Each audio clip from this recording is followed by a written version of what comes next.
In this video, we're going to discuss logistic regression, a classification model and why we need it. Knowing the concept of iterative training, it kind of makes sense to try and make a classifier that uses iterative training. How difficult could this be? Well, it turns out this is rather difficult and logistic regression is one of the possible solutions. But first, let's explain why it is difficult to make a classifier with iterative training. Iterative training requires three ingredients: a model class, a cost function, and a way to minimize that cost function. Let's say we're going to use linear models which have linear boundaries to separate the classes. For the cost function, we're going to use the number of incorrect classifications. To minimize it, we're going to use stochastic gradient descent. But this is where the first problem arises. If you think about it, this is not going to work. Please pause the video and take a moment to think about this and why this is the case, and afterward we discuss the answer. Okay, welcome back. The problem is the number of incorrect classifications is obtained by counting, and therefore it is an integer. If we visualize this objective function, it is going to look like this graph. There will be jumps and plateaus. In this case, gradient descent is not going to work because the objective function is not smooth. How can we avoid this?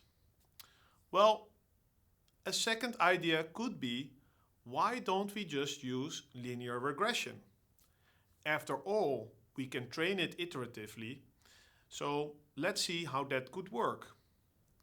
Let's say we use +1 for y to indicate the class A, and we use y equals 0 for class B. Then we train our linear regression model on our data. If the prediction of the model is larger than 1/2, we say it's class A. If it's smaller than 1/2, we say it's class B. This is not a bad idea, but it also has several problems. The first problem is, what if we have 3 classes? Well, we can set y to 0, 1 and -1. But if you do that, the order of the classes suddenly matters. And for classification, we might not be able to order the classes in any logical way.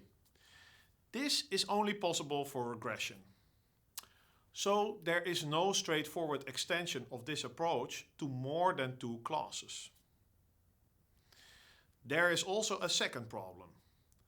Let's say we're going to build a model for a bank. We need to predict whether someone is going to pay back their loan or not. For this, we have trained a linear regression model as shown in this graph. People are indicated by yellow dots, where a value of 1 means that the loan has been paid back and a value of 0 means it was not paid back. As you can see, something is going wrong here.